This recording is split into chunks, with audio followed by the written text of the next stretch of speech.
in Maysville, South Carolina. She was born July 10th. In Maysville, South Carolina, to Samuel and Patsy McLeod. She grows to become one of the leading African-American women and indeed one of the leading American leaders of our nation.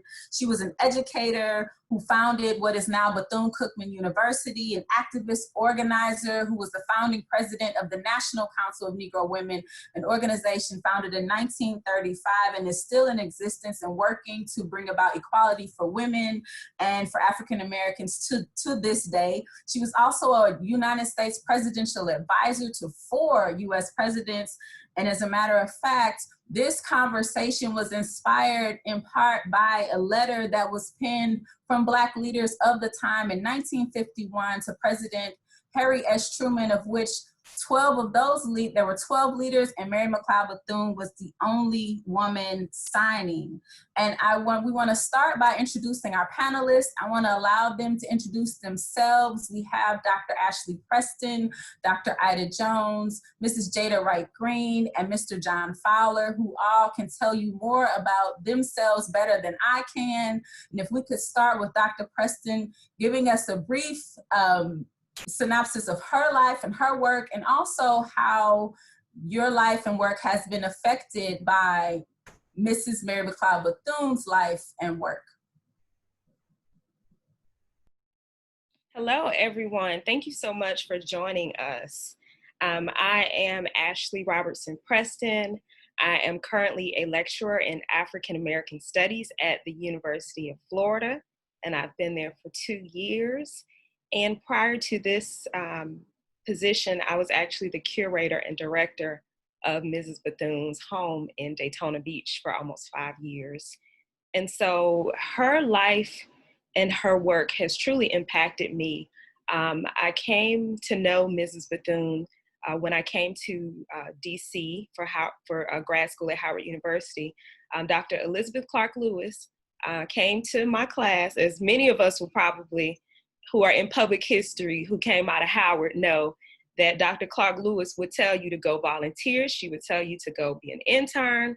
And she told me, just go down there to Miss Bethune's house in DC and volunteer. So I went and volunteered, and I fell in love with it. I wrote my dissertation on her life's work, looking at her international activism, and my first book, Mary McLeod Bethune in Florida, Bringing Social Justice to the Sunshine State, looks at her activism here in Florida. And so my life has truly been transformed by the work of Dr. Mary McLeod Bethune. And I'm so grateful that I encountered her story and that I've been able to be in these various positions as a person who has preserved or helped preserve part of her legacy.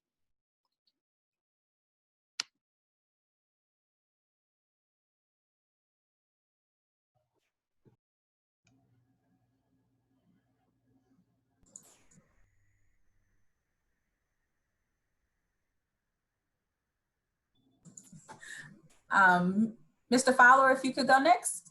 Oh, okay, I'm sorry. Good afternoon, everyone. Everyone can hear me, right? Okay, good. Thank you all for joining us today. So my name is John Fowler, and I am a park ranger at National Capital Parks East, which is a conglomerate of park units of the National Park System in Washington, D.C. I had the distinct honor and privilege of working at the 3 historic homes that are located in Washington that honor the contributions of African Americans. And those homes are the Mary McLeod Bethune Council House, the Carter G. Woodson Home, and the Frederick Douglass National Historic Sites. And I'm proud to say that for the last 10 years, I have been stationed at the Bethune Council House, which is the first national headquarters of the National Council of Negro Women, and Mrs. Bethune's final residence in the nation's capital. So that is where she lived from 1943 until 1949. I come from a family, a background of educators, historians, people genuinely interested in history, have a love for history. And while working on my master's degree, my thesis, I wrote it on my grandfather, who was a local preacher and a civil rights leader here in Washington. And I had the good fortune of having my grandfather's collection of papers to be at Moreland Spingarn Research Center. And Dr. Ida Jones, who's one of our panelists, she was working there at the time, and she was a great help in my research. But while researching there at Moreland, I discovered programs and pamphlets that my grandfather, would have gone to hear these great speakers. And the speakers for some of these events were people like Mrs. Bethune, or Mary Trich Terrell, or William Henry Jernigan. So that was kind of my, I guess you could say, a foray into knowing that Mrs. Bethune was somebody special, and that I had a genuine connection to her in some form or fashion. The idea that my grandfather was in the same room as a Mary McLeod Bethune. And then later on, I discovered that my grandmother was a member of the National Association of Colored Women, and she was also a member of the Association for the Study of Negro Life and History, two organizations that Mrs. Bethune would have been intimately involved with. So not only do I have this connection to Mrs. Bethune by way of my job, my profession, but I also have this familial connection as well. And then finally, I want to add that growing up, I loved Ebony magazine and Jet magazine.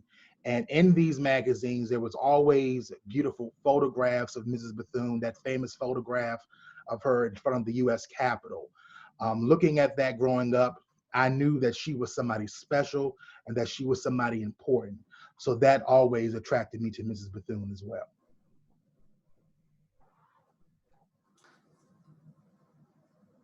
Mrs. Wright Green, if you could go next.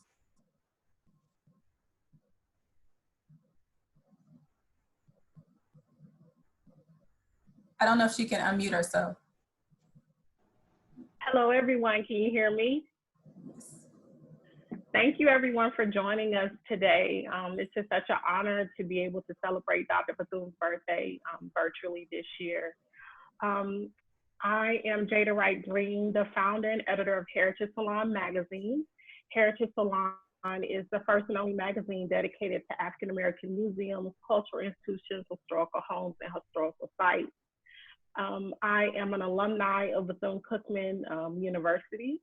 I also hold several master's degrees in museum studies, urban and regional planning, and I am a lover of history and all things related to the African American museum culture. I am also an independent museum professional, a wife, and a mother. I became familiar with Dr. Bethune through my grandmother, who took me at the age of 12 to the Bethune Circle meetings. And if anyone is familiar with the Bethune Circle in Jacksonville, Florida, it was started by Mrs. Ada M. Lee, and any alumni know Lee Hall, that it's named after Mrs. Ada M. Lee. Well, Mrs. Ada M. Lee had a daughter, Gertrude Lee Stiles, who was my grandmother's PE coach, my mother's PE coach, and taught me piano lessons. So it was told to me, you're going to Bethune-Cookman, and I always knew I would be a Wildcat. So I spent so many days and nights and going to fundraisers, raising money, listening to the concert chorale at a local United Methodist church in Jacksonville, Florida. It always was in me. At the age of 15, 16 years old, I visited the campus and was still in love, visited Dr. Bethune's home on campus and knew I had to work there. I went back my freshman year and said, I have to work here, you don't have to pay me. So for 2 years, I went on this journey of volunteering, interning at Dr. Bethune's home. Well, I didn't know at that time that a career in museums was an option for me. I explored law school, went to Michigan State University after that. And there I discovered my love and passion for museums and historical homes. And it kind of was an aha moment for me, researching different historical homes and finding a publication that listed my name in the book as someone that contributed to the actual, publishing of the book. Well, that aha moment hit me when I remember in my freshman year, I gave a tour to a couple that was researching, and they were researching this particular book. For this book, enlisted my name as well as other staff members about, Dr. Bethune. So Dr. Bethune, her spirit, her perseverance, her faith, her resilience are all the attributes that I really admire. And so that me working in her home planted those seeds. The passion for the African American Museum, historical homes and sites, it really impacted my life and brought me to this day as a founder and editor of Heritage Salon. Dr. Jones?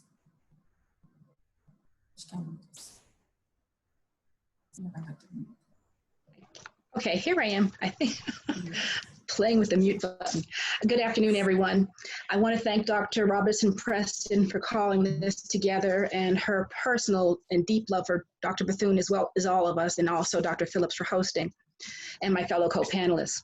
So the question was about how did I encounter Mrs. Bethune? I had the pleasure of living in one of Howard's off-campus housings called Eaton Towers, which was across from 1318 Vermont Avenue, where the National Council House is currently located as a National Park Service site. And I had some remote understanding of who she was. My mother was very astute in making sure that all of us knew something about Black history, and of course, the women in particular. So Mrs. Bethune was always somewhere ornamentally within my imagination as an amazing Black woman. It wasn't until after my first book on Kelly Miller that I really kind of understood African Americans coming out of South Carolina, amazing personalities coming out of South Carolina, Benjamin Mays, Bishop Daniel Payne, Kelly Miller, Mrs. Bethune. There was a lot in terms of what was coming out of South Carolina, so that kind of had that state on my radar. What I came to realize about Mrs. Bethune was in terms of a challenge. A colleague of mine had written a book on Frederick Douglass's home and had suggested that I do something else after Kelly Miller. And of course, I was obsessed with Kelly Miller, as most of you might know. He was a stalwart at Howard University, but I had exhausted that conversation. So I said, well, Mrs. Bethune has a home, someone should look at her home. So that was the challenge that I had taken from a colleague on the Washington Historical Society. And that led me into kind of an Alice in Wonderland down the rabbit hole about this woman who I thought I knew. This woman was indefatigable, I don't know if I pronounce that word, but an amazing stalwart, not just in the city of Washington, D.C., or the region of the Mid-Atlantic region, or the country called America, or the Western Hemisphere. Literally, she had a global presence. And everyone who knew about her global presence has reflections of the intimacy and warmth with which she encountered. She wasn't simply racking up names so that she could have, quote, a fat Rolodex, but she really sincerely engaged human beings, whether it's W. Roundtree or my friend Will Allen, his grandmother, the tea she would sit down and have, the conversations she would have in her church at the Methodist Church, Asbury United Methodist Church, the conversations and memories that she created for personalities who are some still yet living.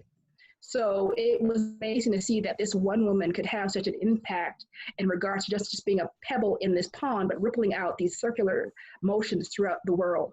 And I just every day, I feel that there's something new to learn about her, and in particular with this topic in light of our global crisis, that you're finding the answers and solutions to her words and her walk and her faith that really impact our lives. So I'm still learning, and I'm still an apostle of Mrs. Bethune, and I would encourage everyone to take a look at her life, because I'm sure there's some intersection in regards to your work, either directly or indirectly, that leads back to the road of Mrs. Bethune. And just lastly, in terms of Howard University, another great love of mine, it was chartered in the house of Lucy Diggs Slowe, Dean of Women at Howard University, the NCNW.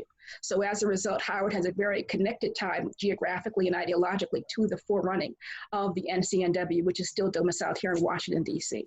So there's all these intersections and overlapping circles of interest with the HBCU community, and of course the church, and of course the life and the legacy of Mrs. Bethune. Thank you. Oh, thank you all for introducing yourselves and bringing just a little bit of who Mrs. Bethune was and is. Excuse me, Mrs. Bethune, Dr. Bethune will be using those titles interchangeably as she used them through her life and as others use them to address her. But as you can tell, Mary McLeod Bethune had impact, as Dr. Jones has said, across the globe and in many different areas and arenas. And we're gonna try to explore some of those today. We'll talk about philanthropy, we'll talk about her politics, we'll talk about her as a role model and as a leader. So we're just going to start with a general question, and anybody can jump in. It's going to be a lot to it, so anywhere that you feel comfortable, please go. But I want to start by saying, you know, as you all have said, you talked about Howard, you talked about Bethune-Cookman, you talked about so the HBCU presence, you talked about other leaders whose names we know and some we need to know more about, some who are still with us and some who have gone on. We want to talk about her as a leader, not just globally, but locally. And if you could elaborate on her importance of, we talked about her in Washington, D.C. and also her in Daytona Beach, but the importance of place and preservation. So we know she has a home in Washington, D.C. where Mr. Fowler is employed and working and doing a great job there. But we also know that there's a school named for her that she founded in Daytona Beach. So let's talk about the preservation of place and how important place is. There's a lot of conversation today about monuments and place and the role that they play in our current society. So let's talk about that in terms of Mrs. Bethune and her legacy and how it impacts us today. So anybody who wants to start, please do. Or I can call on you. I can start. Okay. First of all, I'd like to say that I think that it speaks volumes that her birthday is celebrated in her hometown still, in Washington, D.C., and in Daytona Beach.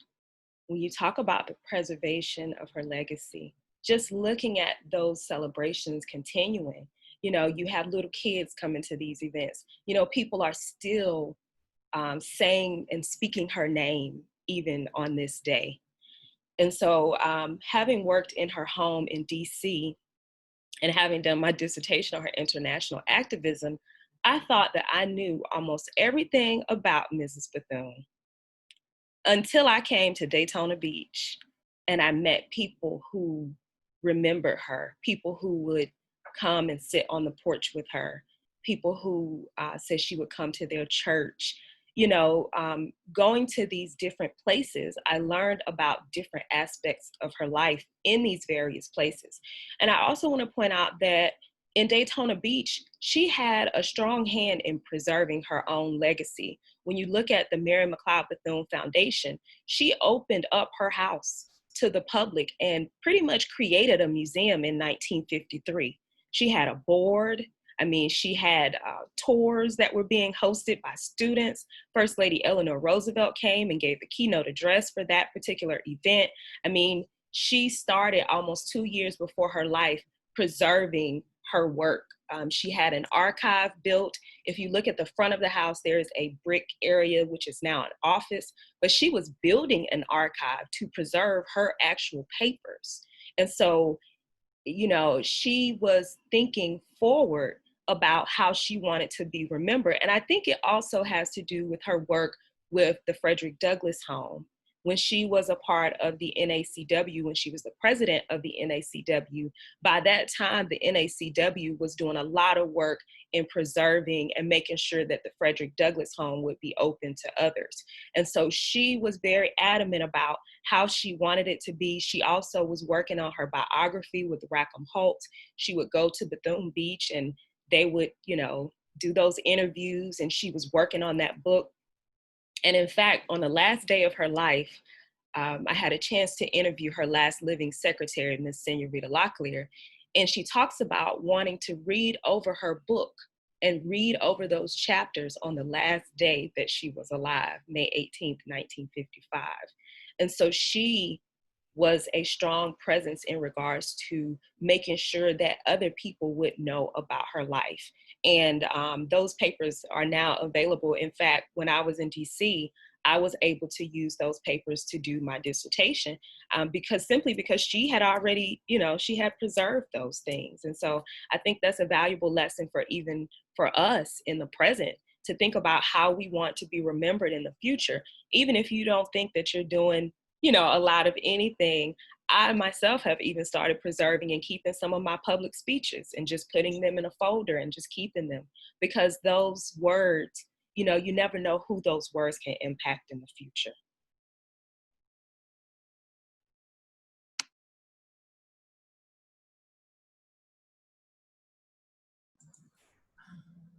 Anyone else want to add? I can go next.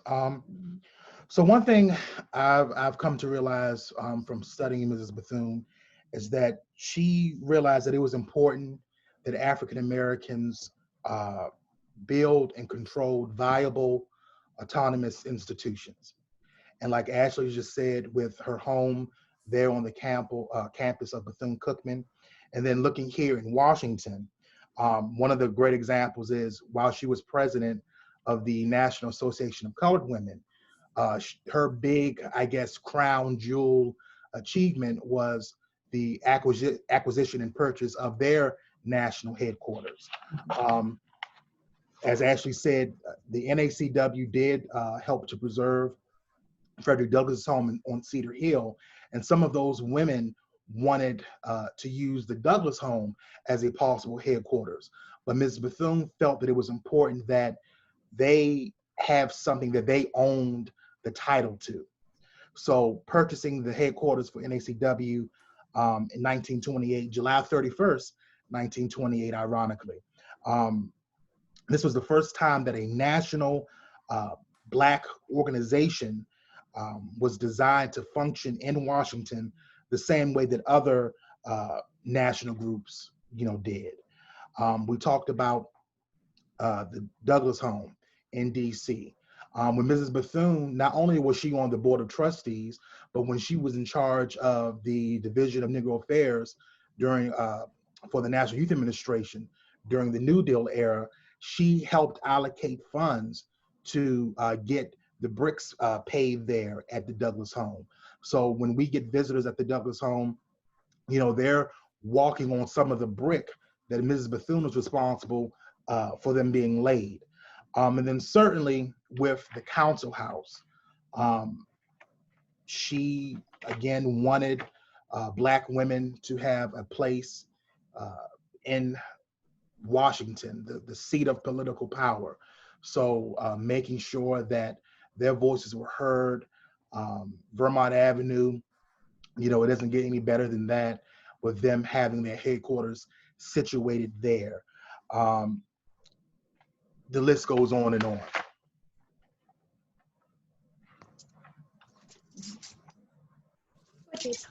Go ahead. Let's let Jada go. I thought we just stay in the same order since it might be the most easiest. So I'll go, Jada, then, just to kind of tie in the idea of archives. So that's my passion. I work as an archivist. So what she understood about archives, having known her grandmother and her mother and her older siblings who were actually born in enslavement, she understood that the human tablet, the human being will eventually no longer be here to be engaged or understanding of the past. So the documentary evidence, the photographs, the material culture, as well as anything that existed prior to one's existence needs to be sustained and maintained. So that goes into your museum idea or the idea of archives. So in 1946, she creates a National Archives Day for the NCNW.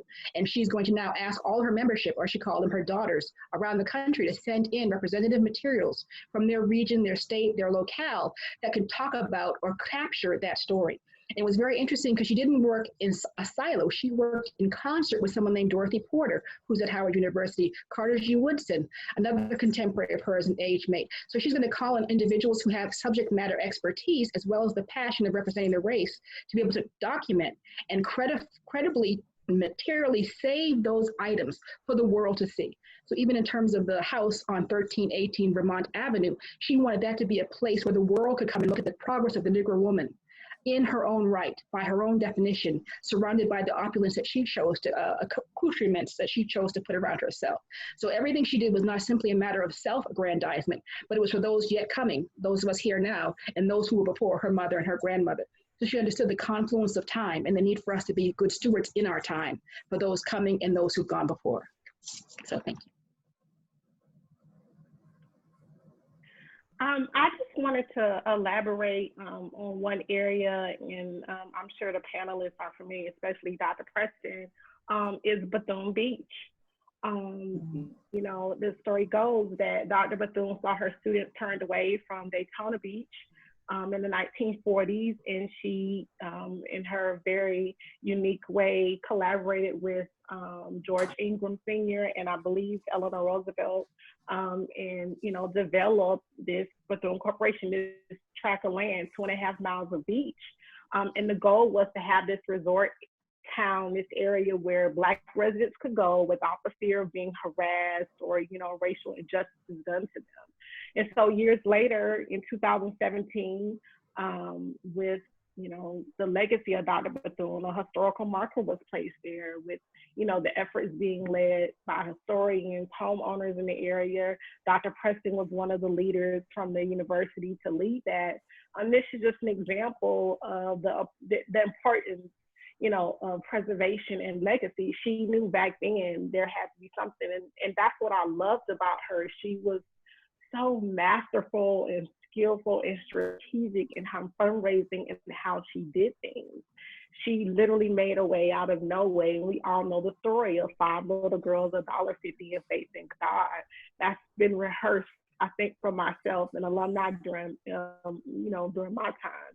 And so Dr. Preston talked about her being in DC and she thought she knew everything. And it was kind of the same thing with me. I volunteered 2 years and I knew everything. And then I met Dr. Preston and I went to the council house in DC and was like, oh my gosh, I did not know so much more that Dr. Bethune has done. Even today, I've learned and uncovered so many things. So her legacy, just for me as a Wildcat and personally, you know, and others, it means so much to me. Oh, this is awesome how you all are bringing this, the multifaceted way that in which she lived and the different ways that she impacted life for those of her time. And as Dr. Jones has said, that she was forward thinking and impacting the lives of us today. I too actually worked at the council house in Washington, D.C. And now we used to say all the time, look at Mary McLeod Bethune still giving us jobs today. You know, we're still able to work because she did something to lay a foundation so that we would have, so not just legacy, but there's lasting impact in her and her ability to improve the lives of the people around her at the time. And also as she's looking forward. You also said, and I don't want anybody to catch it as we're celebrating Mary McLeod Bethune on her birthday today, to not miss any of these gems that you all are saying when she's talking about the importance of valuing yourself and understanding your self-worth. Dr. Preston said that, as she said, she laid the foundations for folks to come in and see, and the foundation for building memorials and monuments to her. She said, I am important enough, we are important enough that we should be remembered, and here's how you should and could do it in time. And as you see, Mr. Fowler's building on that, Dr. Jones building on that in her work at the Moreland Spingarn Research Center and also at Morgan State in their archives. So how we deal with representation. But Dr. Jones, you also said something about this intergenerational work, and you alluded to the idea of her being forward thinking. You talked about her both looking back and being very present, but also looking forward. And we talked a little bit a few weeks ago about her impact on folks who she mentored. And so I wonder if you all could talk to us about both some of the people that she looked to for guidance and help, but also the folks that who she mentored. If we could introduce some of those people to the conversation. Anybody? Well, if I can start in Baltimore, since you mentioned Morgan State, my new home institution, go Bears. There's a very important woman that kind of brings another segue into my own personal research, which is Victorine Adams. Victorine Adams was born around 1912 in Baltimore City and attends Coppin Normal School for the teacher education program for Negro women at that time, and then eventually goes to Morgan State College, graduating in 1940. What she does in 1943 is she joins 4 other African-American women, and they found the first NCNW Baltimore chapter of NCNW. And what Mrs. Bethune does for Victorine during that time period of the early 1940s, because Maryland doesn't ratify the 19th Amendment till 1941, what she does is she is she talks about voting, the idea of the franchise, the idea of being informed in terms of being able to understand the vote, the weight of the ballot. So Victorine Adams is going to, with her women's group, the NCNW, create voter education programs throughout the city of Baltimore that are going to result in the first African-American state senator in the country, Verda Welcome, Morgan graduate, class of 1937, being elected in the country. And she's also a member of NCNW. And then Victorine herself runs for office, being the first Black woman elected to the city council in 1967. So what that leads to in terms of city politics in Baltimore, you're going to have Sheila Dixon and Catherine Pugh and Stephanie Rollins Blake, who are going to be in that tradition of running for a city office, being able to hold city office, and once again, model by example the ways in which we can be engaged citizens. So with that particular organization in Baltimore, the National Council of Negro Women Baltimore Metropolitan Branch is an amazing testimony to what she did, and there's evidence in Victorine's collection of that conversation between Bethune, the council, and Adams.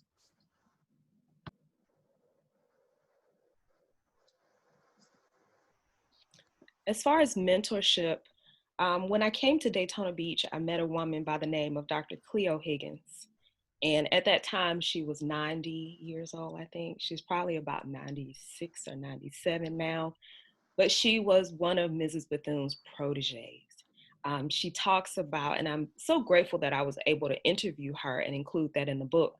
She talks about working for Mrs. Bethune when she came back to Bethune-Cookman College at that time from 1947 to 48. And she talks about her as a boss. She talks about her as a mentor and how she pretty much helped shape her career.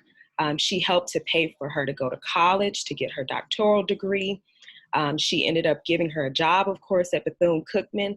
And I think she really influenced her leadership skills also, because she went on to be one of the national presidents for Sigma Gamma Rho.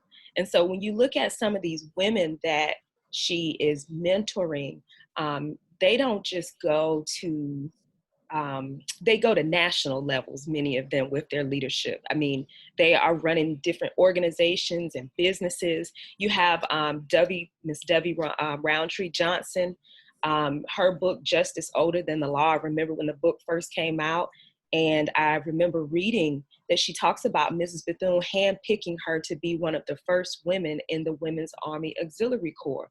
Well, Miss Debbie Roundtree Johnson said, I went. She said, I didn't want to go. She said, I went because Miss Bethune said so, and my grandma said so. And she said she told her, and I almost feel kind of emotional just thinking about this because I remember the interviews. She said, she told me that you have to go do this because one day you're going to be a woman and you're going to teach other little girls how to be women. And Miss Debbie Roundtree Johnson not only is one of the first African Americans, or one of the first of the WACs, the Women's Army Auxiliary Corps, first women to serve in the military in roles other than nurses, but she goes on to be a civil rights lawyer. I mean, these women are remarkable. I mean, even look at Dr. Cole, Dr. Janetta B. Cole. She has a relationship back with Mrs. Bethune. Also, her grandfather knew Mrs. Bethune and was very close with her. And so all of these women, their careers, their dedication to the community, I mean, it is next level. It is just like Mrs. Bethune's leadership and the ways in which she cared for the community. You see it written all over the work of these women across the nation and the globe.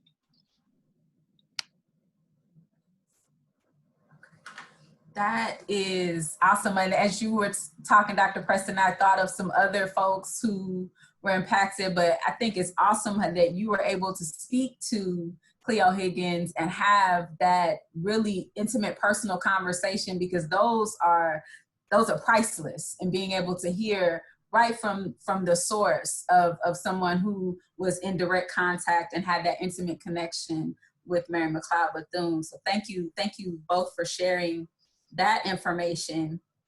I'm wondering, Dr. Preston, again, so I know you work on women's history as I think everybody on the panel does, but as we're in the centennial year of the suffrage movement and the passage of suffrage in 1919, and women technically having the right to vote, and we know that Mary McLeod Bethune and National Council of Negro Women and many others, Black women worked to get equal voting rights across the board, not just for women. And so my question is essentially if you could elaborate on Mary McLeod Bethune's political engagement as it deals with voting and suffrage. And Dr. Jones, I think you mentioned this as well.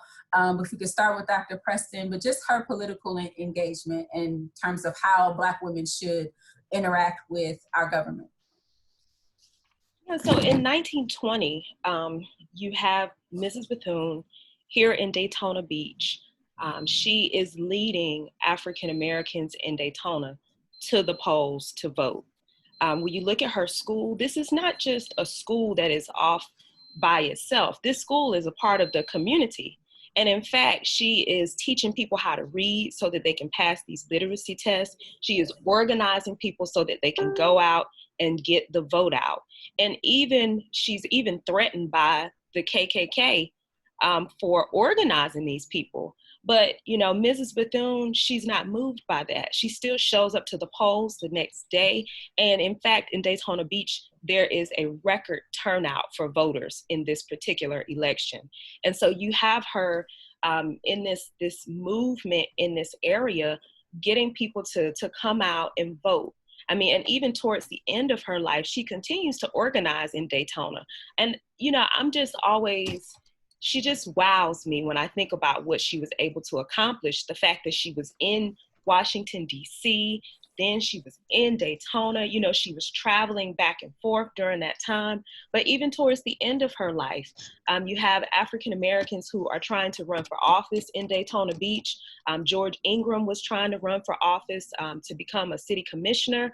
And so he comes to Mrs. Bethune and he asks her to help him with this. And again, you have her being threatened by the Klan, and she writes in the newspaper, you know, I see you attempting to threaten me again, but I'm still going to support George Ingram, and I'm still going to encourage African Americans to go out and vote. And so she really transformed Daytona Beach and this particular Central Florida area. You know, in coming in contact with these different people, I met so many folks who said, you know, my dad or my granddad or my such and such moved here to work for Mrs. Bethune. That entire Midtown area where the school is located, you have all of these different businesses and things that were there, but a lot of that was because of the influence of Dr. Mary McLeod Bethune and what she was able to bring to that area. And so I'm sorry, your question, I kind of got a little bit off track with the question, but even on a national level, I mean, when you look at the National Council of Negro Women and when it was formed, think about 1935. 1935, we're talking about Great Depression era, and she has the audacity to start an organization. And, you know, even in that, it just shows her boldness. And so when NCNW comes about, I mean, they are just a leading force. And I love what she did with that organization, because she said, you know what? Whatever organization you're in, you don't have to leave that organization. That organization can become a part of NCNW. And then we become a stronger voice because we have all of these members. And it's not just NCNW in the United States. When she's traveling globally, when she's going to Haiti, you know, she's encouraging the First Lady of Haiti to become a lifetime member of NCNW, and she does. When she goes to Liberia, she's bringing the word of NCNW to Liberia. When she meets Madam Pandit, who is out of India, she encourages her to become a lifetime member of the NCNW. And so this becomes a global organization. And so her voice is not heard just here in the United States, but even abroad. And so she really does carve out a path for Black women wherever she goes, whether it's in the United States, whether it's in Daytona, whether it's in DC, Liberia, Haiti, you name it, she's there.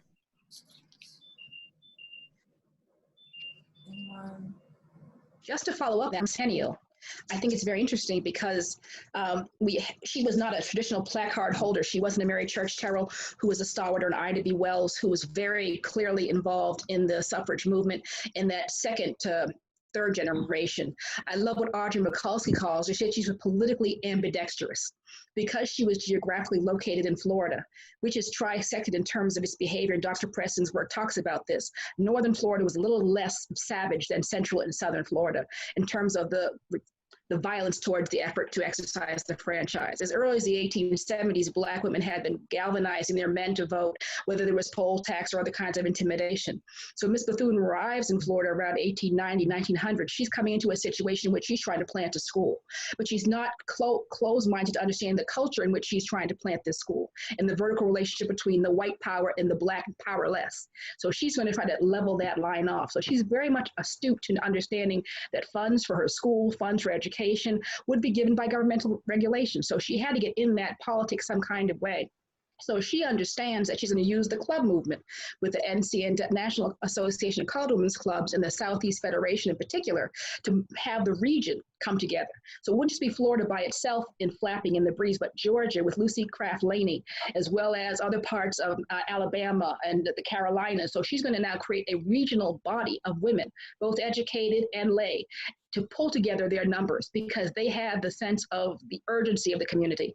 If a husband did not have a job and they could not pay rent or they could not eat, they could not do certain things, women had to exercise the effort to basically subsidize those areas, but they also were at threat for physical violence. So she understood that we come together as a body, and through the church in particular as well with faith, then we can actually push back the darkness on all of this, and then using the Black press. So she understood that she had to kind of not just simply galvanize the numbers, but then also promote the situation. This is all before Twitter and Facebook and all Instagram and all the other things. She understood the power of the press, the power of respectability in terms of how her dress and decorum was, but also that she might have been the spear tip, but she was not the blade alone. There were others with her in that actual arsenal. So with her activity in the suffrage movement, she even says towards the end of her life, if she could live it over again, what would she do? She said, I'd run for Congress. I'd go to New York and I'd run for Congress. Adam Clayton Powell wouldn't have to worry about me. There's space for all of us. So when you see a Shirley Chisholm coming later, it's almost as if Bethune had kind of tilled the ground for a Shirley Chisholm to be able to grow and flourish all the way up to running for the president of the United States. So that is just, it's awe-inspiring. And I guess I'm overcome with emotion, but I think it's very profound to see how the intersection of the life, the intersection of the vision is not just limited to the one person.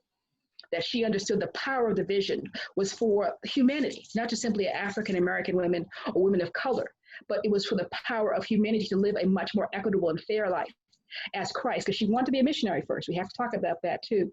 She wanted to be a missionary. So she then now takes her mission field out of the four walls of the church and says, okay, a civilized and informed society, a moral and equitable world for everyone to live in. And so that's what she sought to do as a missionary for that justice, the beloved community that King is eventually going to talk about in the late 60s. So I think that kind of answers the question in terms of her being politically ambidextrous, which I just love that term. If I can add also, kind of going back to that question of who were her mentors, one thing that I've discovered about Mrs. Bethune is that when you look at her parents in particular, Mrs. Bethune had the audacity that Ashley, Dr. Robertson Preston talked about. She had that audacity because she was, grounded with the support of her parents, her family, her community there. They constantly spoke life into her. And, the power of life and death is in the tongue. And when you have parents and a grandmother saying that you're different from the rest of the people, you're going to do something, you're going to lead us out of this. And this is what was ingrained in her from the very beginning. When you look at her interview with Charles Johnson, the first Black president of Fisk University, and she talks about how people would just walk up to her and say that she looked different, she spoke different, she ate, the food that she ate was different, she did not have the same taste as others. And then also her mother said that she was a descendant from a royal class, a royal family in Africa. So Mrs. Bethune, carried herself as such. She was somebody important. And when you have that, put inside of you at an early age, you can do anything. You can turn the world over. And that is what she essentially did. Dr. Bowen, who was a preacher minister friend, going to hear him speak, that was the first time that she realized the plight of Black folks in Africa. And Mrs. Bethune, in her writing, she talks a lot about light. Dr. Bowen said that the Africans, they needed the light. And once she got her training, she was going to help take that light to others. So again, when you look at the different relationships, and how she was able to navigate and carry that light. It's really amazing.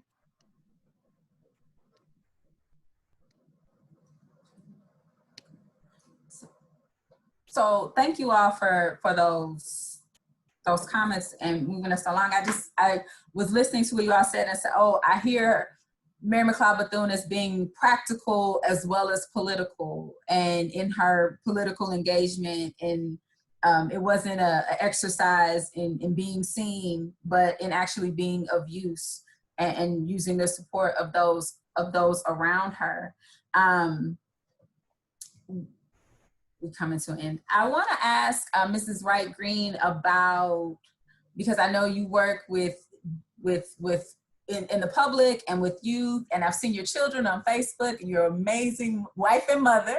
And I want to talk a little bit, ask you a little bit about Mrs. Bethune's legacy specifically, particularly as your Wildcat, and thinking in terms of how do we get folks to really remember her. I remember hearing her name. I spoke with my brother earlier today, and he's like, I remember her name, but I don't know anything else. You know, so I'm wondering, as you're working in museums and you have this wonderful publication and outreach, how do we get folks to remember her? There are lots of people on this call, but beyond this, what can we do?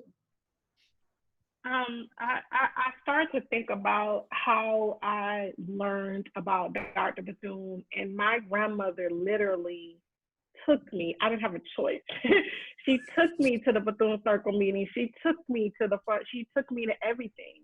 So she introduced it to me at an appropriate age, about education, Dr. Bethune, the legacy, and everything. And so I really believe you have to expose people as children, as young, like my children. They are 11, 9, and 5. And right now, they can tell you what a historically Black college is. They can tell you about Dr. Bethune. They can tell you, Mommy is going to take me to every African-American museum in every city that we set foot in. Because I have started talking to them about it when they were at birth. I read to them. I told them about it. I exposed them to documentaries. I exposed them to TV shows. They will catch me watching A Different World, and if it's an episode that's age appropriate, I will turn it on. My oldest is 11 and says she wants to study history. I'm having conversations with her now.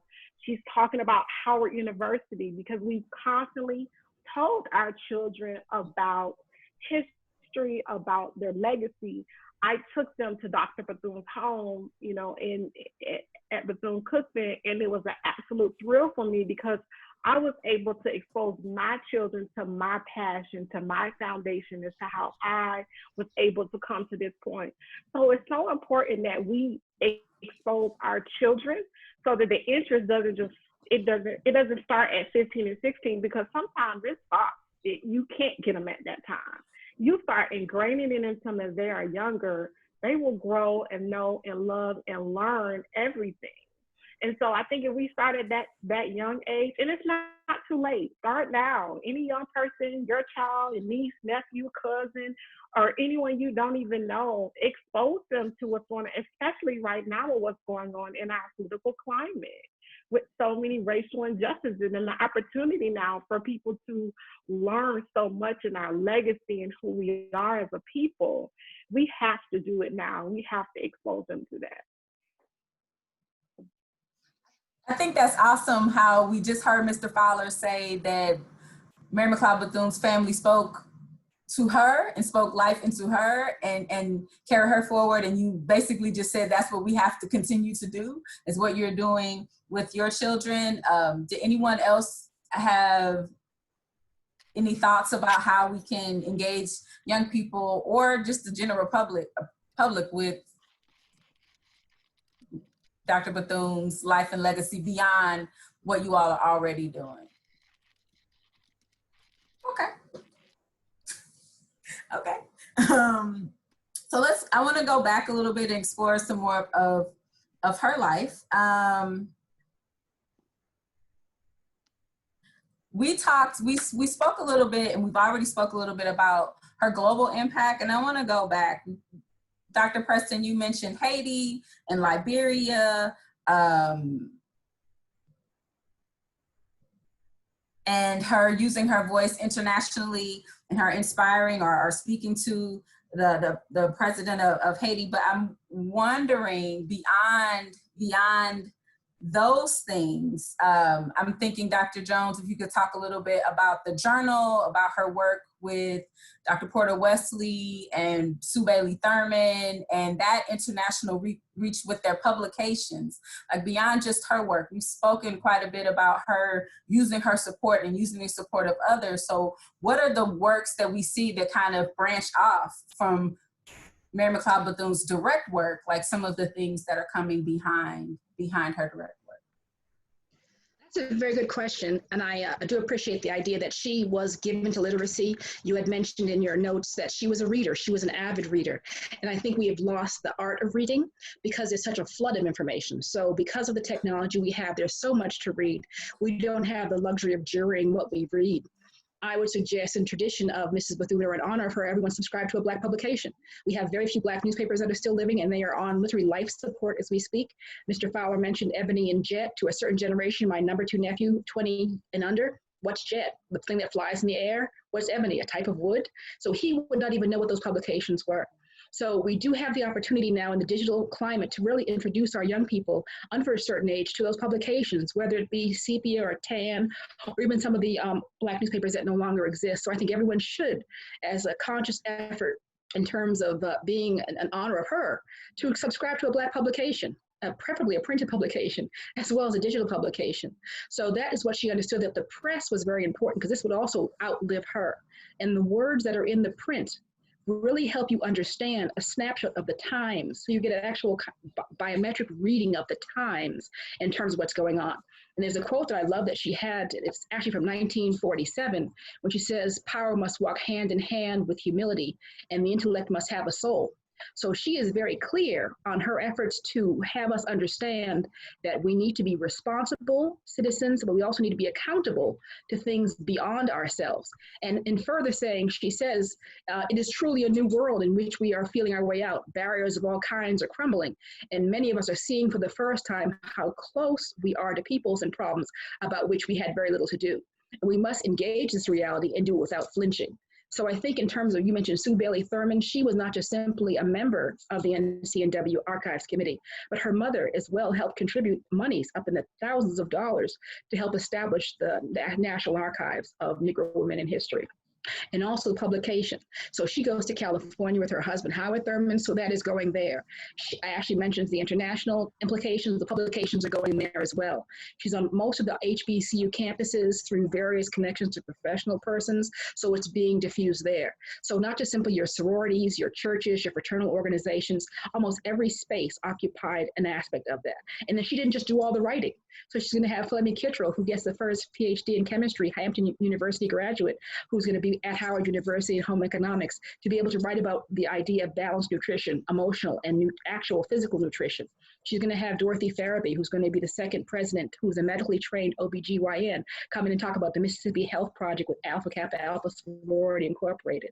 She's going to also be reaching out to Delta Sigma Theta, talking about bookmobiles in various parts of the South where there were no libraries. So she's going to create a bookmobile project in tandem with her sorority, Delta Sigma Theta, to do that kind of work. So she understood the idea of those who have to proliferate like a tea bag, to basically disseminate and profusely push forward and out of themselves into other areas and meet people where they're at. I would like to add, let me just say that when I came to Bethune-Cookman, one of the first things that I found was her passport. And to see those passport stamps, I love to travel. And the first one was from 1927. I said, wow. Think about how hard it was to travel in 1927. And she was out there traveling. Her first trip was to Europe. She goes to Cuba. Before Mr. Bethune, her grandson, who was actually her legally adopted son, before he passed away, I had a chance to speak with him about their trip to Cuba and what he remembered. He remembered being stopped and having to wait in the hot sun for several hours until the people that they were visiting came to get them. But he talks about his experience of traveling with his grandmother. And so I would say there are a few things that we can learn from her international, from her travels and her activism in that space. I would say that we all should get a passport. If any of my students from Bethune-Cookman are on the line, they know that I would always say that to them. Do not leave this school without getting a passport. And I would show them Mrs. Bethune's passport, because we are a global people who are not only concerned about what's going on here, but we're concerned about what's going on with people throughout the globe. And so when you look at this movement that's starting to happen, or this movement that is occurring as far as Black Lives Matter and the racial injustice that is being experienced here in the United States, it's not just something that people in the United States are concerned about. You're seeing people organizing in Paris. You're seeing people organize across the globe. And so when Mrs. Bethune was in this position, you know, and she was traveling in the 20s and the 30s and the 40s. And not only did she travel, she encouraged others to do so. When you talk about her use of the press, she was a columnist for the Chicago Defender.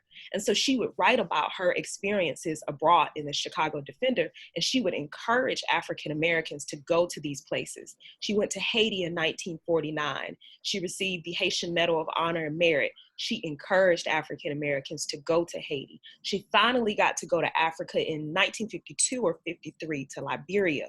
She encourages African Americans to go back to Africa. Not saying that you have to go and be there forever, but go visit, see the home, see your home place. And so I think this also comes from her knowledge of her African ancestry. A very famous quote, and I used part of it for my dissertation title, "The drums of Africa still beat in my heart." She was very, very aware of the fact that her family, her descendants were from Africa, and she talked about that. And she was very proud of that fact. And so when she got a chance to go and connect with people of African descent across the globe, she went. And not only did she go, she was concerned about the status of women often in these places. When she goes to Haiti, she's meeting with local Haitian women who are suffragists, and she's talking to them about having the right to vote and what that would look like. She doesn't just take that information and sit on it. When she meets with the president, she's pressing him. Why don't women have the right to vote here in Haiti? When she comes back to the United States, she's writing about it in the Chicago Defender. So she is a global citizen. Awesome. You all touched on something that I don't want us to pass up as Dr. Preston, you mentioned some of the current political unrest that we're living through in this moment. You talked a little bit, we've all talked a little bit about the racism that she faced, and also we've talked indirectly about the racism and also the gender discrimination that she faced. But I'm wondering if we could take a moment to really talk about how she dealt with those things, or how she moved in spite of those things. I don't want to miss that moment. We're talking about this remarkable woman who did these wonderful things in spite of the racism and gender discrimination. And if there's anyone who wanted to elaborate on her ideology around it, or on her just kind of pressing through.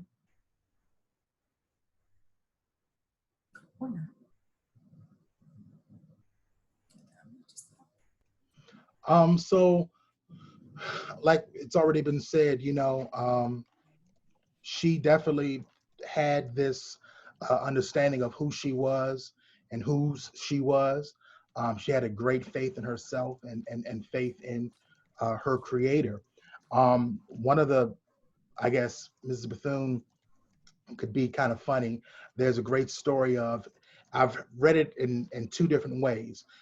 One story says that she's on a train, boarding a train, and then the other is saying that she's on her way into the White House.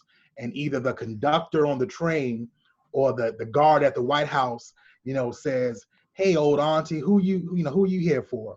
And Mrs. Bethune looks up at him and says, "Well, which one of my brothers and sisters' children are you?" So she had the ability to, not take that stuff. She threw it back in their face. Another thing that I think is important when talking about this aspect of Mrs. Bethune and her personality, again, she understood the power, and she had a great sense of knowledge. And Dr. Jones has hit on this, not knowledge, but history. Dr. Jones has talked about this. You know, her relationship with Dr. Carter G. Woodson, you know, the understanding of the rich and vast contributions of, you know, Black people to history from all over the world, wherever she spoke, and in her position with the National Youth Administration, for example, she traveled all over America speaking about the programs of the NYA. Wherever she spoke, whenever she spoke, she talked about, you know, Black folks' contributions and an effort to help, you know, build character and self-esteem in other Black boys and girls. Marion Wright Edelman, I saw an interview where she talked about how Mrs. Bethune was the first person that she'd ever heard say, you know, Black is beautiful. Marion Wright Edelman heard her say that when she was a little girl, and that stayed with her. So, you know, I think just knowing yourself, knowing where you come from, you can, you know, you can move mountains. Mrs. Bethune's life is certainly an example of that. Mr. Fowler, could you give us, just a second, Dr. Jones, Mr. Fowler, could you give us just a little bit about Mary McLeod Bethune's relationship with the NYA and tell us exactly what the NYA was? Sure. So the NYA was one of President Franklin Roosevelt's New Deal programs that was created to combat the Great Depression. The NYA specifically allocated jobs and funds for youth ages 16 to 25. Mrs. Bethune was brought in specifically to address Black youth. And it's really interesting, 1935, that's like a pivotal year in Bethune's life. She is awarded the Spingarn Medal from the NAACP, their highest award. And it's because she gets this award that she's called in by President Roosevelt to serve in an advisory capacity with the NYA. So they were so impressed with her work. The following year in 36, he creates her own department within the NYA, at which time she becomes the first Black woman to head a federal agency. So Ms. Bethune not only, you know, made sure that funds that were allocated for schools, for example, make sure those funds were allocated to the Black schools, she brought a lot of attention to the plight of historically Black colleges and universities. She's one of the co-founders of the United Negro College Fund. A lot of people don't realize that. Mrs. Bethune, I talked about how she was able to secure jobs for Black youth and laying those bricks down at the Frederick Douglass Home, you know, making sure they have trades and industrial education, making sure that you had access to jobs within the federal government. You also have this aspect to her work in terms of her work with the military, the civilian pilots training program. Mrs. Bethune is responsible for that. We talk a lot about Eleanor Roosevelt and her relationship with Eleanor and how Eleanor, you know, was seen as the face, but a lot of times Eleanor wouldn't have known about some of these things had it not been for Mary McLeod Bethune. So her work during the New Deal, Great Depression, that era, World War II is very rich. Dr. Jones, you were going to add? Yeah. Oh, thank you. Go ahead. Okay, just to add, in terms of the issue of race, it was a very tenuous line she had to walk. She was fully aware of who she was and fully self-actualized, but I believe her faith helps temper some of that because she could transcend that. She was not going to try to persuade people to like her or to engage her. She knew what she was coming to do regardless. And I think there was someone who's an artist who even looks at the photographs. When she takes pictures, she's always in the eyes of the camera. She's not cowering her eyes. She's not looking away. She really engages the camera. So she kind of forces you to recognize her person and respect her person, whether you choose to like it or not. So the way in which she carried herself in terms of her demeanor was extremely commanding of respect. And even Dr. Woodson says it. She was the only one who could call him Carter. And so as a result, him being born in the 1870s, coming out of West Virginia, to see that another woman coming out of that same time period, he says she had a level of air about her. You had to respect that air. And I know my colleagues in faith with Christianity understand that that's going to be the Holy Spirit himself. And I have some of my Methodist friends as well when he was at Dwight Moody Bible School. So we have to kind of add this faith element in, although it's an intangible thing to quantify, it does actually impact her life. But in regards to the ugliness of racism without so much of that understanding, there was a situation in Washington, D.C., Sibley Hospital, Methodist Church Hospital, would not admit this young woman who was experiencing what she did not know were labor pains at around 2 o'clock in the morning. And this is the late 1940s. So her sister and her were walking, and they weren't in the far northwest neighborhood. They were northeast at the time before they moved. And they got as close to the hospital, but the one that was experiencing the labor pains couldn't make it in the door. It's December in the 1940s. It is winter. So she goes into the hospital, says, my friend is experiencing a problem here. The charge nurse says, we don't allow Negroes to come in. They're not allowed. And so she gives birth literally on the street in front of the hospital. And as a result, it's amazing. She knew the baby passed away, but they wouldn't even let them come in the hospital to wait until an ambulance came to take them to, quote, the colored hospital, which is Freedman's Hospital at Howard University at that time. So because Miss Bethune, who partnered with the Cookman College, which was a Methodist school, she switched from being Presbyterian to Methodist for, once again, that political ambidextrous behavior to benefit herself. So she's now going to call the Methodist denomination to accountability, along with William Jernigan, who's going to be part of the National Fraternal Council of Negro Churches, to say, well, this is a Christian hospital. This is an American country. This is a woman in need, and you're going to deny her the ability to have the resources she needs. And the elevator operator who took out a sheet and tried to bring a wheelchair to her aid was told she could bring nothing out. So she took her actual coat to cover the woman during this course of her travail, and she loses her job. The elevator operator loses her job. And then there's kind of at Drew University, the records go back and forth about this being a lie or some kind of, spurious case. But Mrs. Bethune was very clear on the fact that universal health care was needed, that the humanity of individuals should be seen by any hospital above the issue of race. And then in a much more tacit case, when she wanted to enlarge her facilities from Vermont Avenue, she wanted to go to farther northwest outside of DuPont Circle to purchase the home of the American Red Cross president, I believe at the time, and Mr. Fowler can give me some insight on that. And she was denied because the neighborhood association said, we don't want that kind of integration here. So once again, even though she had money, prestige, and all the other lovely things that she walked in and owned, there were still those slights and digs, but she did not let that cower her spirit because she knew at some point this would be turning. So I think those are very interesting spaces when the local situation comes into how she brings her weight and authority into those spaces. Thank you for that. And that actually addresses our participant question, which was about Mary McLeod Bethune's work in equitable healthcare for African Americans. I'm wondering if there are any other incidents of her working for equal healthcare services for Blacks, both in Washington, D.C. or nationally, or specifically in Daytona? Well, in Daytona, she started a hospital, McLeod Hospital. And so she started this hospital as a result of trying to take a student to the hospital, being turned away. She ended up being able to get the student admitted, but it is said that the student was on the back porch or some back area. And so she decided, and this is what I really love about Mrs. Bethune. I just start a hospital. Who wakes up and says, I just start? You know what? I'm not going to go down there fooling with them people. I'm just going to start my own hospital. And she starts McLeod Hospital, naming it McLeod after her parents. And so she has this hospital. They are training some of the first African-American, or one of the first places that can train African-American nurses in that Daytona Beach area. And so that hospital, it becomes a vital part of the community as far as healthcare. They're going out, they're making house calls. She really transforms the healthcare and the availability of that healthcare in that area.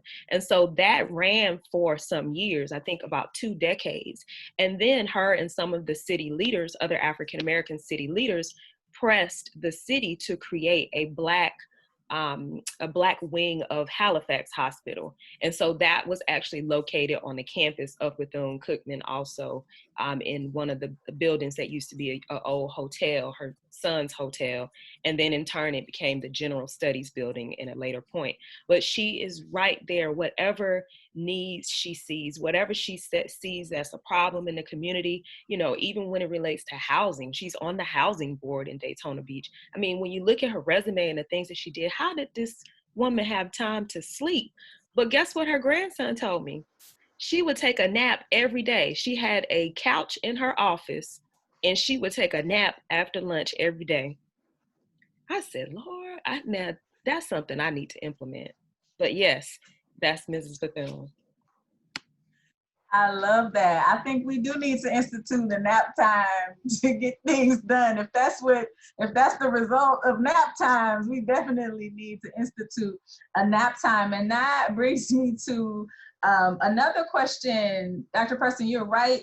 I promise you, you're reading my mind. I'm wondering if you all have any other stories or facts or information about Mary McLeod Bethune that you'd like to share that maybe we don't know. Like we've talked, like she had her hands in everything. So there's so much that we don't know and we're exploring. But if you have anything that is lesser known about her that you'd like to share, we'd love to hear some of those anecdotes and stories. And Mrs. Wright Green, please start us off. Yes, I wrote an article for Heritage Salon a while ago. I was working with Dr. Preston. And I asked her to tell me some things about Dr. Bethune I didn't know. And one of the things that stuck out that I didn't know, that she was a very good singer and she played the piano. Another thing that I personally did not know, working in Dr. Bethune's home and being around her things and giving her tours and learning so much about her, I never heard her voice at all the years I was at Bethune-Cookman. It was not until 2003 when I went to the council house. Some of you on the panel may have been there then or not long afterward. I can't remember the woman that I spoke to, but she gave me a tour and she said, and she knew I was studying and doing some research, and she said, would you like to hear her voice? And I was like, yes, oh my gosh, I've been wanting to hear her voice. And she took me to this office in the back and set me up, and I put the headphones on, and I will never forget hearing her voice, and I literally shed a tear. For me, it was like everything I had known about her just kind of came like a puzzle, and it literally, the pieces came together. What took me aback was that her voice was so light. I expected her voice to be strong and bold and deep, and you know, it wasn't. It was this light voice that was like a flower, just so delicate. And I thought, wow, how this woman is so bold and courageous, and just the audacity she had to do so much with the tiniest voice. It just took me back. And so I never knew that, working, you know, as an intern for 2 years at her home. And a lot of Wildcats, I don't know if they heard it or probably didn't, but now you have access to it. If you go to the Smithsonian National Museum of African American History and Culture, they have a recording of her voice playing. Also, if you look online, there are some interviews with her, and I think with Eleanor Roosevelt, you can hear her voice. But that was the most remarkable thing to me ever, was to hear this delicate voice.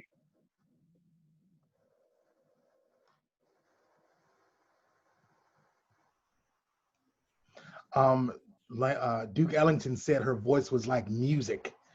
It was very musical. On our website, we also have the last speech that she gave before her death on May 18th, 1955.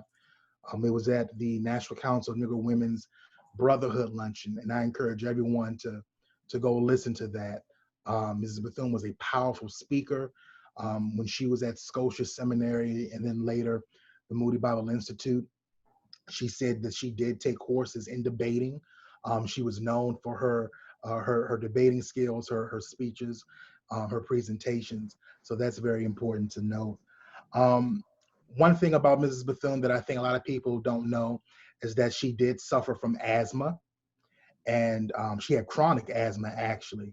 So at the Bethune Council House, originally the president, she was allowed to have a bedroom at the house. Originally, her bedroom was on the 3rd floor, but because of her asthma, she decided to move down to the 2nd floor. So when you come visit, you'll see the bedroom there that she was able to use. And throughout her travels, Mrs. Bethune kept a diary, and there are a few entries in some of her diaries wherein she talks about how, you know, she had to take a few days off to rest because she had suffered an asthma attack. Another interesting thing about Mrs. Bethune was that she loved fried chicken. And I can relate to that aspect as it relates to Mrs. Bethune.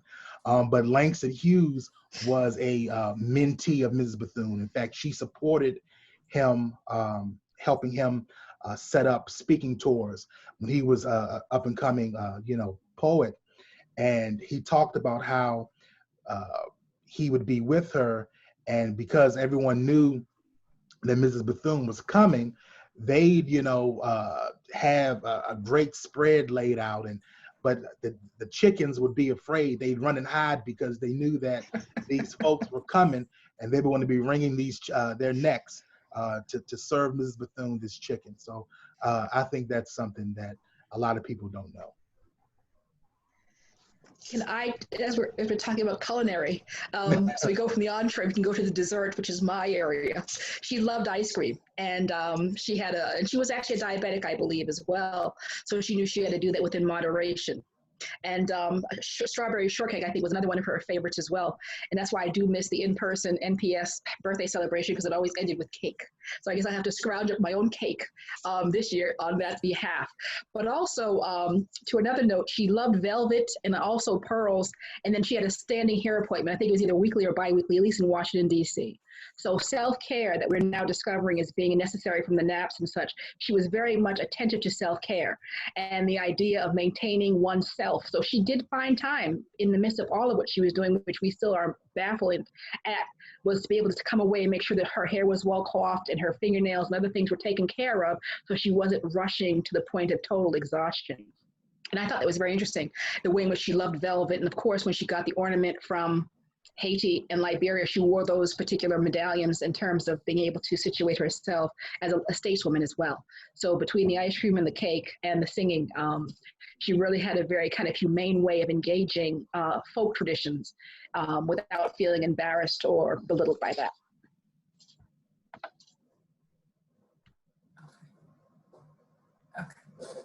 Okay. So there's a question about Mary McLeod Bethune's relationship with her home in South Carolina after she left. If we know if she went back home or how she interacted with her family and her home community in South Carolina after she left.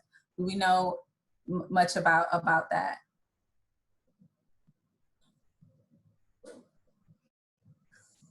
So Mrs. Bethune continued to visit her family members in South Carolina. One of the oral interviews that I was able to find on YouTube, there's a woman, and I can't remember her name, but she talks about meeting Mrs. Bethune while she's visiting her family in South Carolina. And so she was still very connected to her family in South Carolina. And also she started to bring some of those family members from South Carolina to Daytona Beach. Her mother came to Daytona Beach. She had her, I think it was her niece, Miss Georgia, who lived with her, and her other niece, which I can't remember her name, but they came from South Carolina to Florida with Mrs. Bethune. Can I add something to that last question too? Yes, please. Things that we didn't know about Miss Bethune. The chicken. So one of her favorite meals was smothered chicken wings and grits. I had never had it. I said it on a tour, and I knew the person that I was giving the tour to. And the next day she came and knocked on the door. She didn't even come in. She just brought me some chicken wings and grits and said, here, you need to experience this meal. And it was lovely. Thank you, Miss Bostic, if you're watching. Rhonda Bostic's mama. Amazing meal. And when you talk about ice cream, her grandson, Mr. Bethune, he was 96 or 7 when he passed away. And I said, what's your secret to life? He said, I eat ice cream every night. Ice cream and cake, every night. And he talked about that. He was just so wonderful. So many great stories. You have her cane, of course, that she used. You see it in all of the pictures. The cane, she didn't have a bad leg or anything. She used it for swank. So she would point that cane and articulate with that cane, which I think is so funny just to think about her using that cane to speak to people and, you know, order them around most of the time. And the other thing is that I had a chance to interview Mr. Lucas, and I don't know if Mr. Lucas is watching, but he is so awesome. He's in Daytona Beach, and he was a student at Bethune-Cookman while Mrs. Bethune was alive. His dad started the business program at Bethune and also did a lot of work for her as far as accounting. And so he talks about her attention to detail. He said they would walk around the campus and she would say, listen, go pick up that little piece of trash over there. Because if somebody's driving by and they see a little piece of trash on the ground, they might not want to make a donation to our school. And she would tell him to go pick up little pieces of trash around campus. The other thing he talks about is her love for athletics. He says she loved football. And he said when the football games came, she didn't wear her Bethune-Cookman college shirt. She came still dressed to the nines, you know, always looking dapper, and she would come to the football game. She would come and encourage the team and get in the huddle and talk with them. She loved football. I cannot even imagine seeing, well, actually, I think we have a picture of her at a baseball game, but I can't even imagine seeing her in the stands at the football game, talking to people and maybe eating a little popcorn or drinking a little pop or whatever, but she loved football. Have to rearrange my whole daily schedule, get naps, ice cream, fried chicken. Like, I'm gonna have to redo my whole schedule to improve my life. I really appreciate everything that you all said. I do want to say that we've mentioned the Bethune birthday celebration in Washington, D.C., kind of in passing a few times, and I'd like to talk for you all to talk, particularly Mr. Fowler, about the Bethune birthday celebrations. And I think everyone here has participated in how those came about, where they happen, what happens, and also what's happening this year as we are quarantined for COVID. So Mrs. Bethune was known to celebrate her birthday in grand style. She used her birthday as a way to raise funds for Bethune-Cookman, as well as the National Council of Negro Women, or really any organization that she belonged to. She knew how to network and, you know, use that to her advantage.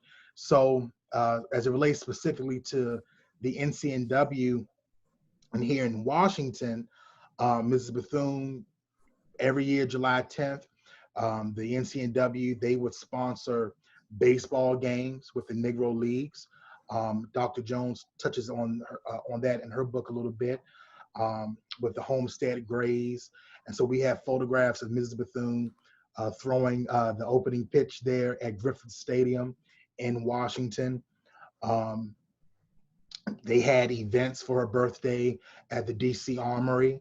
Josephine Baker was one of the special guests who provided entertainment back in 1952. So the birthday celebration is something that happened every year. And in the NCNW, specifically under Dr. Dorothy Irene Height, the fourth president, she continued that annual celebration. And in 1974, when they erected the Mary McLeod Bethune Memorial statue in Lincoln Park, which was at that time the first statue to honor an African-American and a woman on federal land in Washington, they started holding the birthday celebrations there in Lincoln Park in front of the statue. I think we had some questions in the chat about that statue. So for many years, over 40 years, the NCNW, in conjunction with the National Park Service, has celebrated Mrs. Bethune's birthday in Lincoln Park.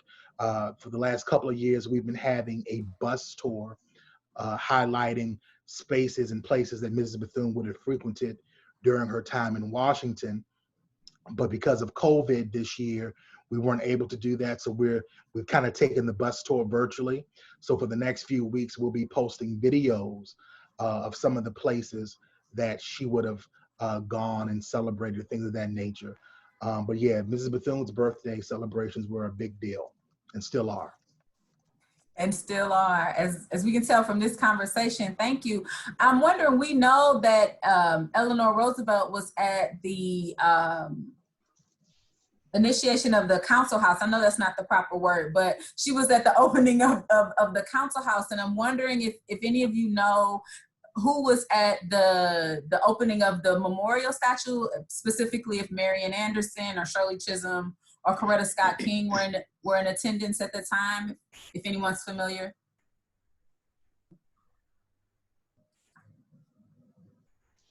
John's muted. Yeah. So I know that Shirley Chisholm was there because we have photographs in the archive of she and Dr. Height. Shirley Chisholm was there. The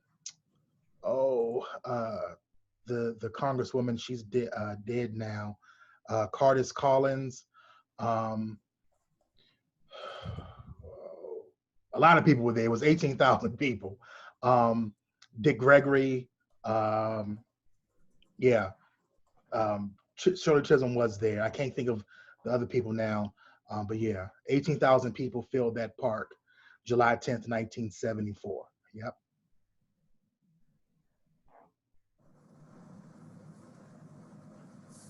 And just an aside, if you are unaware, the park is still up. Her memorial is across from Abraham Lincoln's Emancipation Memorial, which has been the site of recent discussion, controversy. And I know that there have been activists on both sides of taking down memorials as well as maintaining memorials at the park. And I think both statues have been fenced in for the moment, but they're still up and you can still go and visit them. So we've learned quite a bit. Is there something that anybody wants to add that you haven't been able to say about Mary McLeod Bethune and her life and legacy? I think Mrs. Wright Green wants to speak. She's muted. Okay. I just wanted to add as an alumni how Dr. Bethune's spirit was constantly within the walls of every hall, of every dorm, of every classroom on that campus. You could not, and I say this as someone that takes education seriously, and a lot of the students, and let me say that during my time from 1995, I'm dating myself, tonight to 2000, we had a strong reverence for Dr. Bethune. Even I would hear people joke when they walked past our house, they would, kind of pivot to the left a little bit, knowing that was sacred ground. Anything about her was sacred. We constantly were honored. You will hear tons of alumni say they're a daughter or son of the legacy. They develop their resilience and for adversity, their motivation and inspiration is because of Dr. Bethune. You cannot be a Bethune-Cookman Wildcat and not embody it and not truly understand what it is, who she is. And so I know that I would not be where I am. I know so many other alumni and friends that are texting me saying, this is wonderful and amazing, this conversation. They're learning so much. The legacy of this woman who, and as I said it before, $1.50, 5 little girls, and goes to the city dump and starts a school. It's just absolutely remarkable. And I think someone highlighted this recently on social media, the only African-American woman to start at HBCU.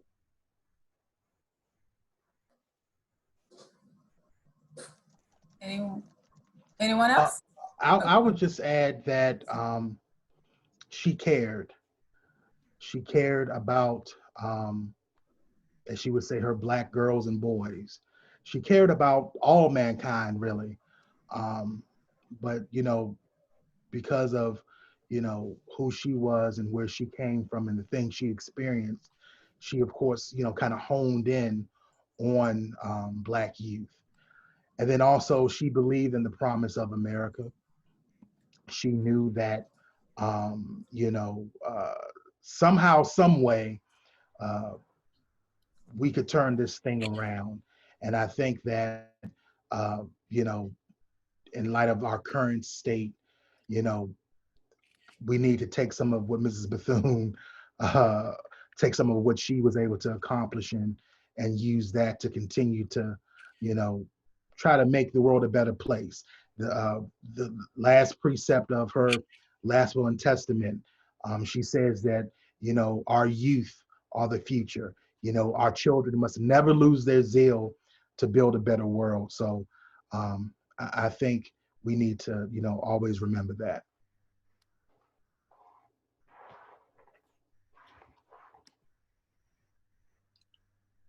I would just like to add that, I think when we look at these folks in history, we have to really examine their lives for the lessons, for the strategies.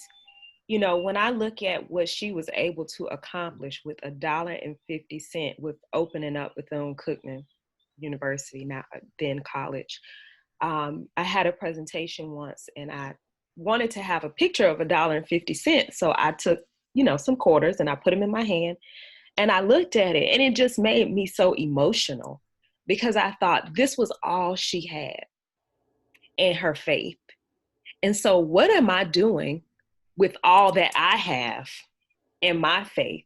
How can I go out and do something that's going to create change to honor someone like Mrs. Bethune? And so in visiting her home in Maysville, and we talked about preservation, it's amazing that there's a replica of her home in Maysville, South Carolina. There's also her home in Daytona Beach. There's the home in Washington, D.C. So in these three places, she is remembered, not just with a marker or a conversation, but the actual places that she lived, where she walked, are still there for us to learn from, for us to be inspired by. I mean, when you look at Maysville, South Carolina, I actually got a chance to drive through there, cotton fields, very rural area. And so I just imagine that, this was all she saw on a daily, and she had ideas to go even higher, to go seek out, people on an international level. And so I just think that her life is one that we can really learn a lot from her. We can learn a lot from the boldness that she had, how she would go into rooms and talk to people that she probably wasn't even supposed to be having a conversation with. She would go over to the beach side. Black folks not supposed to go to beach side. She over there, with her students singing and, raising funds, telling people, I got a little school over there. Come over to my school on Sunday, to the Sunday community meetings. Now you can come to the meetings, but it's no segregated seating. You got to sit where you sit. She was just so bold, so amazing. And I'm still learning about her life. I'm still learning about everything that she went through. I'm reading a book now about her involvement in the Black cabinet. And I'm like, wow, the Democratic Party does not thank Mrs. Bethune, but they need to.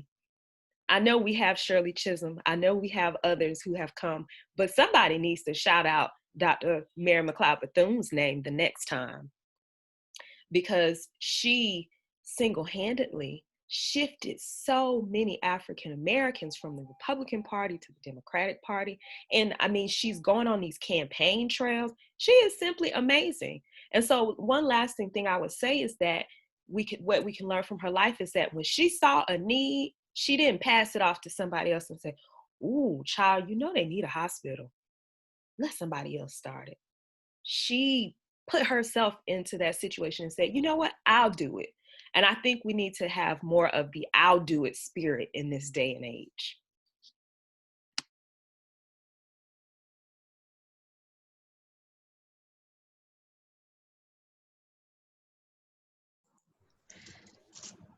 And I guess to just add some final words to it, I think we need to look at her going forward in terms of education. She was the first woman and the longest serving president of the Association for the Study of African American Life and History.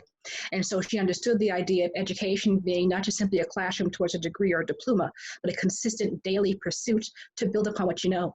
So I would definitely encourage people, if they want to do something in honor of Mrs. Bethune, to consider joining ASALH, the Association for the Study of African American Life and History, or at least going to visit the website, or going to give money to the Bethune Foundation at Bethune-Cookman University. They're having a capital campaign as well, and they're another living testimony to her legacy that has outlived her physical self. So there are institutions, or friend the National Park Service and support the Bethune Council House Park Service site. They have a lovely virtual tour that's online. So there's ways in which we can show tribute and kind of hold our glass of lemonade or wine, and I saw in the chat, or our slice of cake or our pint of ice cream to her, to really honor her legacy by doing something as small as it might be in honor of her legacy. So I think we all have an ability to do that now that we're empowered with this knowledge, and to see ourselves as basically her heirs. We are all better for having had her on the planet. We've all benefited from her either directly or indirectly as women, as African Americans, as human beings, and as citizens.